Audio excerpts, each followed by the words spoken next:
બાકી વકીલો શું કરે છે તમને જાણો, બુદ્ધિ તો કેવી. વાકીલ, વાટકીલ, કીલ એટલે ખીલો, ખીલા જેવી જેની વાણી કે કોઈ હલાવી ન શકે એનું નામ વકીલ કહેવાય. એ દલીલો કરે. અમદાવાદમાં એ વકીલ મરી ગયા છે હવે, બાકી તો ગમે તેવું જાહેરમાં ખૂન કરીને આવે એની પાસે છોડાવી દે, શંકાનો લાભ આપે, ગમે તેવું કરીને આવે. કેવી દલીલો! નહીતર આ બધા અત્યારે ખૂનખાર ગુના કરનારા બધા એમનો બિંદાસ ફરે છે ને, કરોડોનું કૌભાંડ કરનારા રાજકારણી બધા છૂટા જ ફરે છે. એ જજ ને વકીલ ને બધા એવા શંકાના લાભ જ લે છે, અર્થઘટનો એવા કરી નાખે. બુદ્ધિ છે. એક જણા પાડોશી કઈક માથાકૂટ થઈ ગઈ, ઓલા બે ત્રણ લાફા મારે એકાદ લાકડી મારી દીધી. વકીલ જોઈ ગયો. વકીલ કે તું કેસ કર, હું લડી દઈશ, અને આપણે પાડોશીને દેખાડી દઈએ. આને હતું કે એ બાને પાડોશી સીધો થઈ જાય. કોર્ટમાં કેસ થયો. વકીલ આવી ગયા, અસીલ ઉભો છે, સામે ઓલા લોકો આરોપીઓ થઈ હતા. આ વકીલે દલીલો કરી.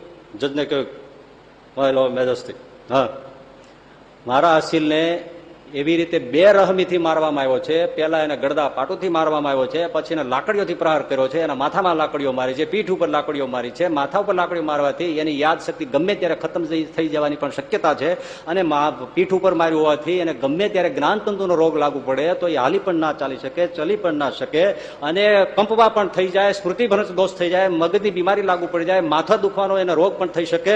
આટલા બધા રોગ એની થવાની શક્યતા છે. ઓલો અસીલ રોવા માંડ્યો ત્યાં. જજ કે અલા તું કાર હોવે અત્યારે શું કામ રડે છે, તને માર્યો એને અઠવાડિયું થઈ ગયું. તો કે સાહેબ મને આટલો બધો માર્યો હતો. હા, વકીલ સાહેબ કહે છે ત્યારે ખબર પડી કે મને આટલો બધો માર્યો હતો.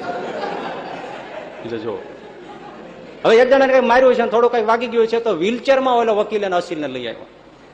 એટલે જજે પૂછ્યું કે તમને મારપીટ થઈ પણ તમે ચાલી નથી શકતા? તો કે ડોક્ટર તો કે તમે ચાલી શકો, પણ અમારા વકીલ ના પાડે છે કે કેસ પૂરો ના થાય ત્યાં સુધી તમે ચાલી ના શકો.